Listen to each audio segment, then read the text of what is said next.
Mateus 5:5, bem-aventurados os mansos, porque eles herdarão a terra. Falando, amados irmãos, sobre o Sermão do Monte, nós já abordamos sobre esse tema o conceito do princípio que o Senhor requer do seu povo. E ele fez isso de uma forma bem interessante.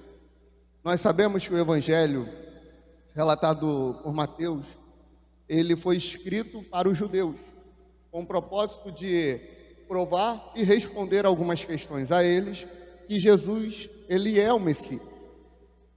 Tanto que ele faz um paralelo aqui com Êxodo 19 e a vinda, e o primeiro sermão de Jesus. Lá em Êxodo 19, sobe Moisés no monte para receber de Deus o quê? Os 10 mandamentos. E instruir o povo, instruir aquela nação. Em Mateus 5, som, é um pouco diferente. Em Mateus 5, a gente vê não um homem, a gente vê não um profeta subindo para falar com o povo, ou para receber algo para passar para o povo. A gente vê o Deus que desceu na terra, indo ao monte para ensinar ao povo, ensinar aos seus discípulos, para ali formar o povo de Deus, um povo com princípios, um povo que tenha a verdadeira felicidade. Você pode perceber, irmãos, o Sermão do Monte, as bem-aventuranças, não são só regras e obrigações, é um privilégio. A gente precisa entender e mentalizar que o pecado e viver em pecado é um castigo, amém, irmão? A igreja, ela milita muito contra um tipo de pecado. Pensa aí, qual é? Vai se meter em política, para defender família, para defender princípios. Qual é esse pecado? O homossexualismo, não é? A igreja é militante contra isso. A igreja luta contra unhas e dentes. Um dos principais motivos é eles falarem assim: quando a criança vai para a escola, ela volta com essa ideologia na mente. É o medo, que eles têm. Sabe por que eles têm medo de mandar a criança para a escola? Sabe por que eles têm medo da escola ensinar alguma coisa? É porque em casa ele não tem princípio e não vê exemplo. Não é de hoje, irmão. Não é de hoje que tem questões sobre homossexualismo. Não é de agora. Só que ele tem medo, porque sabe como é que ele educa o filho dele? Os pais educam com o telefone, Botam um telefone na mão. Não tem um momento de qualidade com os filhos. Não criam os filhos, não ensinam o princípio do reino de Deus. Aí tem o medo da criança ir lá e aprender sobre o homossexualismo e seguir toda essa loucura. Só que o homossexualismo, irmão, acredite no que eu vou te falar. Homossexualidade, E se eu falar homossexualismo, acho que é preconceito, Vou falar igual o outro, José. Manda aqui me prender. Mas tem um negócio desse, Parece que um é errado, eu sempre confundo. Mas homossexualismo, homossexualidade não é só pecado.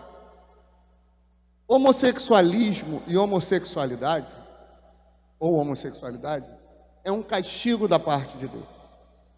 Em Romanos, Paulo fala assim: porque eles deixaram de adorar o Criador e passaram a adorar a criatura, Deus os entregou às suas próprias paixões, varão com varão, cometendo torpeza. Romanos 1, 25, 26, 27. Olha o que Paulo está dizendo. Vocês estão adorando. Roma tinha muita idolatria, Vocês estão idolatrando, servindo outros deuses e não estão se rendendo ao Deus verdadeiro. Não tem problema não. Existia um impeditivo na tua vida para que você não mergulhasse no pecado. Mas como está claro que você é de dura cerviz, o teu castigo não vai ser pouco dinheiro, não vai ser crise financeira, não vai ser passar fome. O teu castigo vai ser eu deixar você se entregar às suas próprias paixões. Vai ser você se entregar ao homossexualismo, homossexualidade e o que for. Vai ser isso. Essa é agora a tua vida. Viver como um devasso. O pecado, irmãos, ele pode trazer um prazer momentâneo, mas ele é um castigo também. Deus usa a possibilidade de você pecar e deixar você pecar cada vez mais como um juízo e como um castigo. Amém? As bem-aventuranças é o extremo oposto. Porque você vai evangelizar alguém, a pessoa fala, eu não vou para a igreja não. Eu sou muito jovem. Eu não vou para a igreja não, eu tenho muito que viver ainda. Eu não vou para a igreja não, por quê? Porque a minha vida, ela está no início. Eu estou na flor da idade, fica aqui, bendito. Porque eu estou na flor da idade.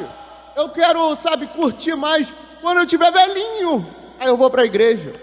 Porque eles olham os conceitos bíblicos como se fossem penosos, como se fosse dificuldade, como se fosse imposição. Só que quando a gente olha para a bem-aventurança, e ele fala, olha, bem-aventurado os limpos de coração, porque eles verão a Deus.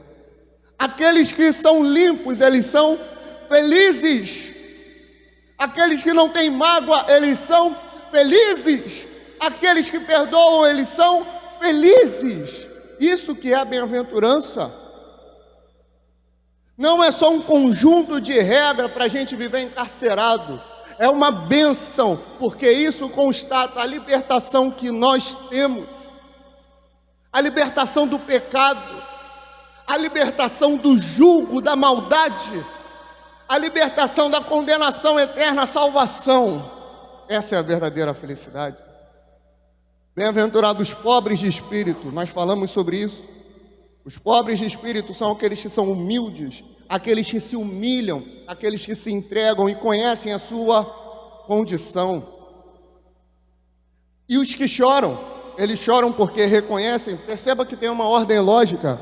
O evangelho é inteligente, amém, irmão? O evangelho não é um emaranhado de coisas que um maluco veio e falou, muito pelo contrário. Foi o próprio Deus instituindo a sua igreja, estabelecendo o evangelho. Então tem uma lógica. Bem-aventurados os pobres de espírito, porque deles é o reino dos céus. Bem-aventurados que choram, mas por que eu vou chorar? Porque eu reconheci a minha pobreza, porque eu reconheci a minha pobreza espiritual, porque eu sou humilde, eu me humilho diante de Deus, eu entendi a minha condição diante dele, eu sou pó, então eu choro, eu derramo lágrimas, mas eu sou consolado.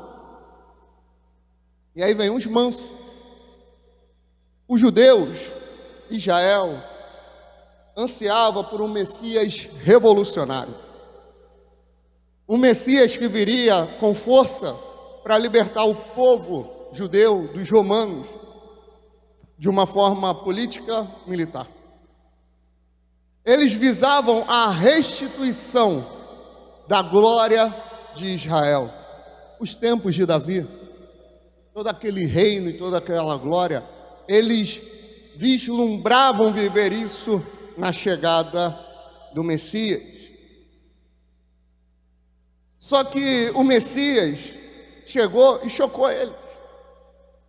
Jesus, ele não veio num conceito do Messias revolucionário. O Messias revolucionário deles, até hoje é assim.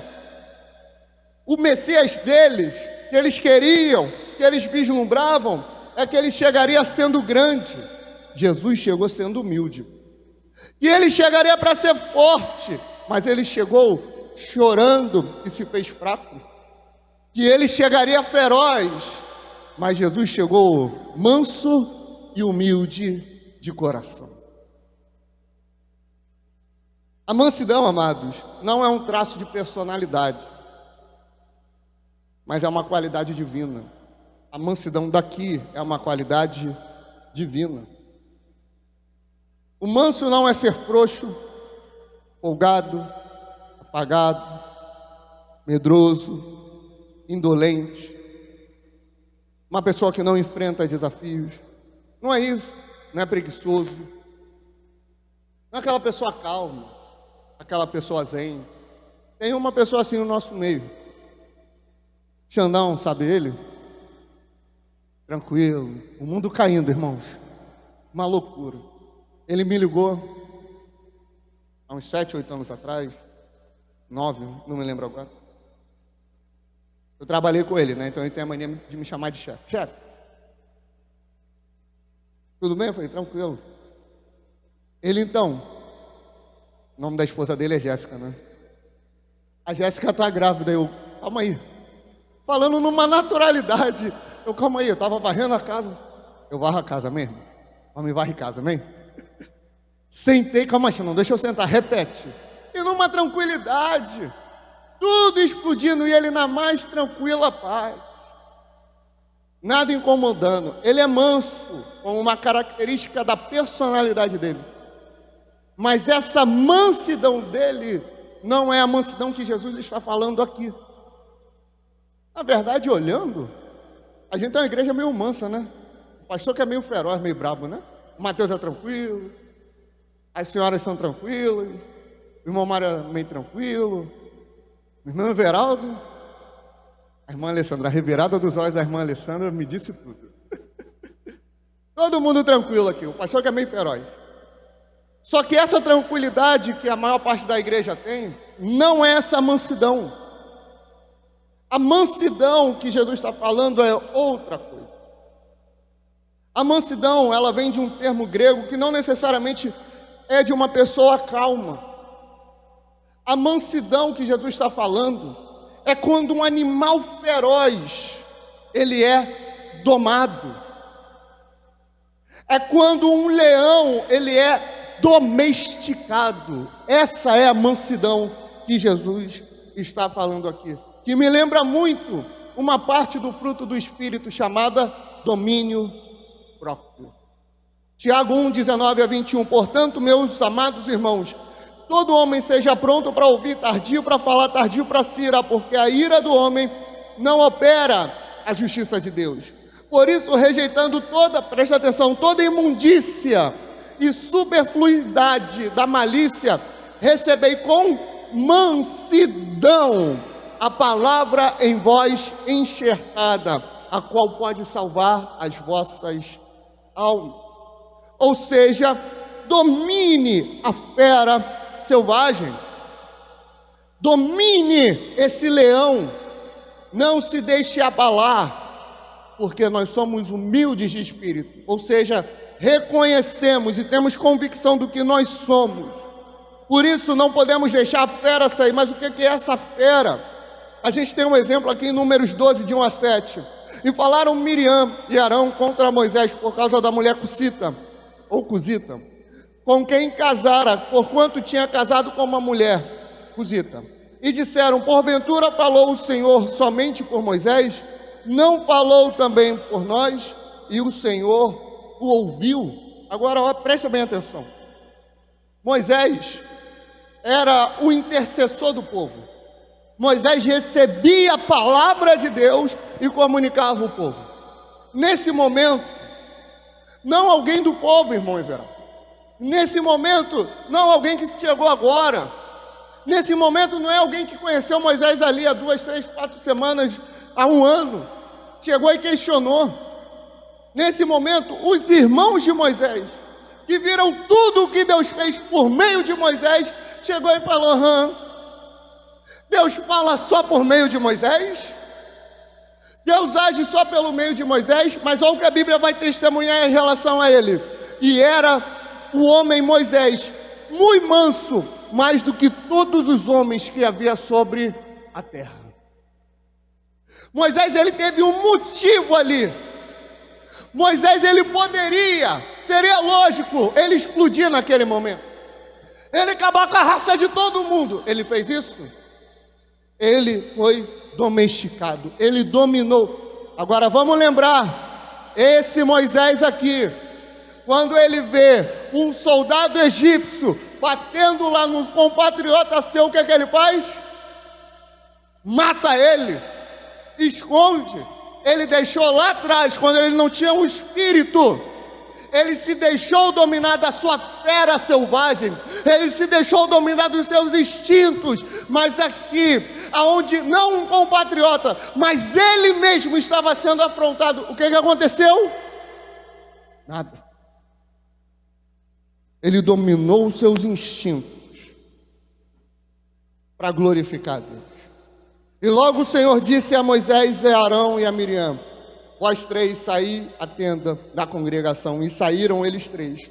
Então o Senhor desceu na coluna de nuvem e se pôs à porta da tenda. Depois chamou Arão, Miriam, e ambos saíram. E disse: ouvi agora as minhas palavras. Se entre vós houver profeta, eu, Senhor, em visão a ele me farei conhecer, ou em sonhos falarei com ele. Não é assim com o meu servo Moisés, que é fiel em toda a minha casa. O manso, ele não precisa se defender, amém? Aquele que domina os seus instintos, que é bem-aventurado, não precisa se autodefender. O Espírito de Deus vem e defende.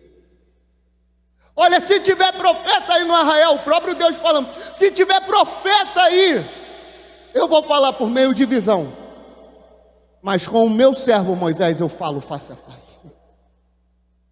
Então Miriam, Arão, segura a tua onda, que com ele eu trato. Eu pergunto para vocês, qual é a fala de Moisés aqui?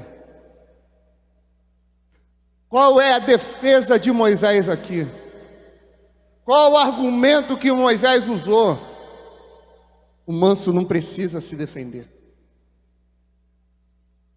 O manso, ele não precisa se preocupar com reputação. Não precisa de nada disso.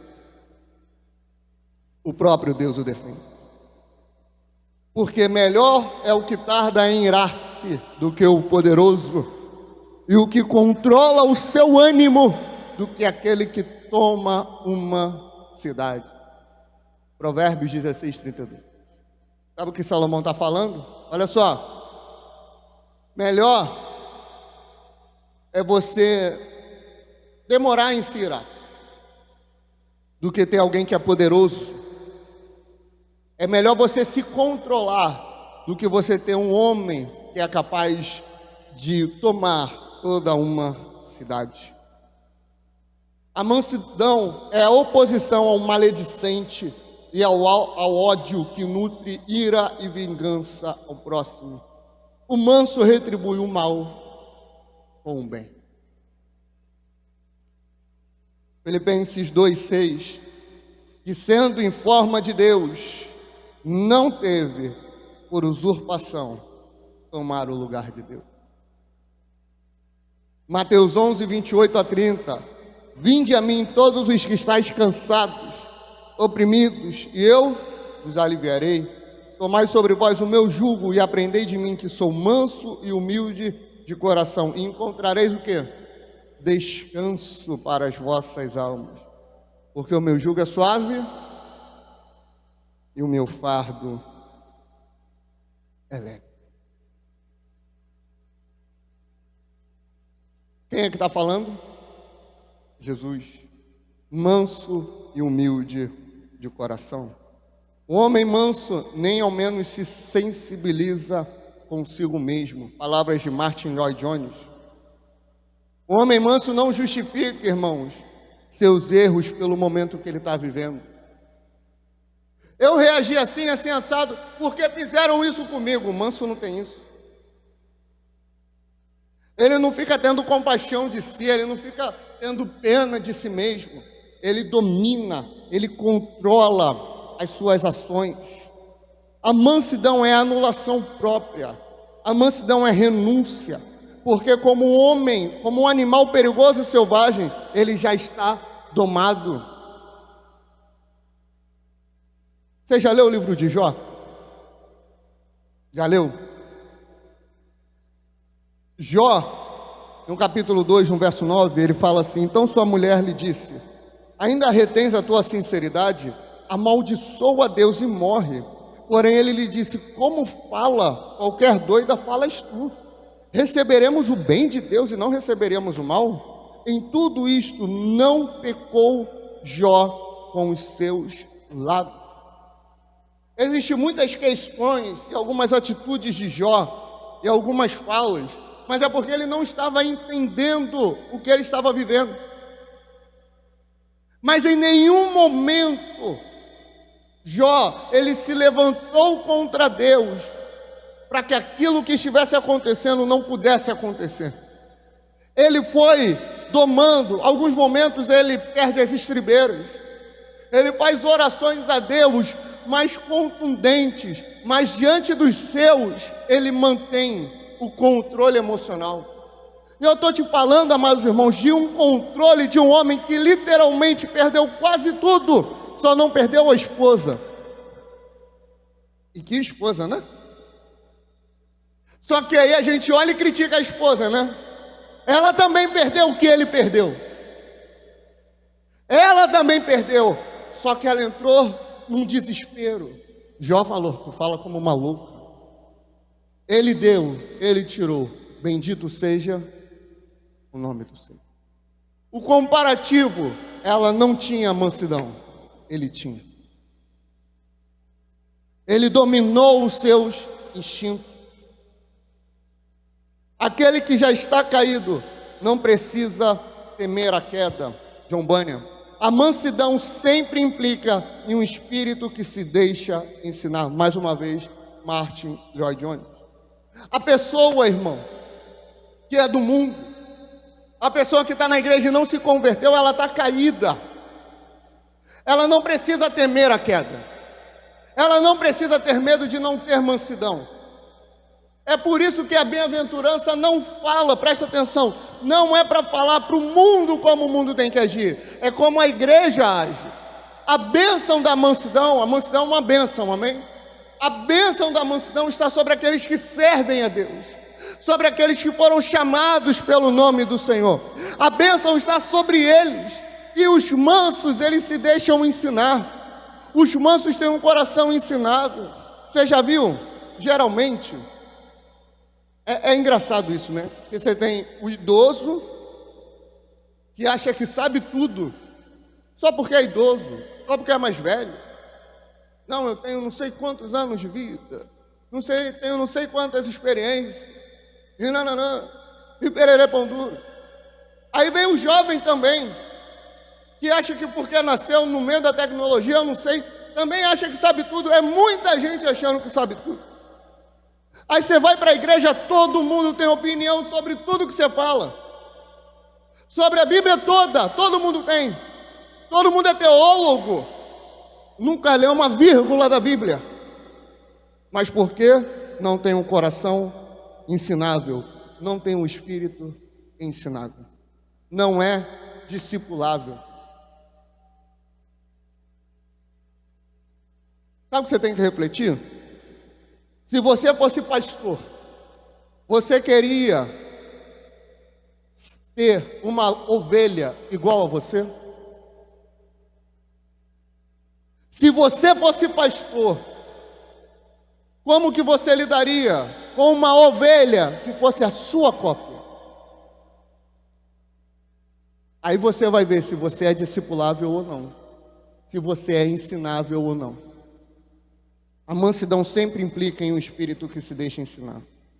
O manso, ele confessa, irmãos, diante dos homens, o que reconhece diante de Deus. Ele ajoelha, ele busca Deus. O manso, ele não é seletivo. O manso, ele não julga. Tito 3:2, que ninguém infame, nem sejam contenciosos, mas moderados, mostrando toda a mansidão para todos os homens. E o que os mansos ganham? Eles herdam a terra. Salmos 37:11 fala assim: mas os mansos herdarão a terra e se deleitarão na abundância de paz. E Jesus fala: bem-aventurados os, porque herdarão a terra. Dominar sobre a terra que Ele nos deu, andando no domínio próprio, submissos à vontade de Deus. Nós seremos vitoriosos, mais do que guerreiros. Nós vamos andar numa força maior do que os fortes que vencem as guerras. Porque a gente não é animal selvagem, a gente domina sobre os nossos instintos. A salvação, ela é uma bênção. A salvação é uma herança para os mansos. Os mansos são aqueles que se submetem a Deus. São aqueles que se submetem à vontade de Deus, dominando os seus instintos diabólicos e grotescos. Aí sim a gente vai herdar a terra. E sabe qual é a terra? A gente cantou agora há pouco: a Nova Jerusalém. Para os judeus, a terra é uma nação, é um pedaço de terra geograficamente. Para nós, é o céu. O salário que recebemos na nossa vida é por merecimento, porque trabalhamos por ele. Herança recebemos como presente, graça por parte de alguém. Não merecemos esta herança porque somos mansos, mas a qualificação mínima para ser herdeiro é ser manso. Cristão não tem opção de ser manso. Cristão é ser manso. Salmo 25:9 fala assim: guia os mansos no que é reto, ele lhes ensina o seu caminho. Tiago 3,13: quem dentre vós é sábio e entendido, mostre pelo seu bom procedimento as suas obras em mansidão e sabedoria. Seja manso. Bem-aventurados mansos, porque herdarão a terra. É claro, irmão, não é do dia para a noite.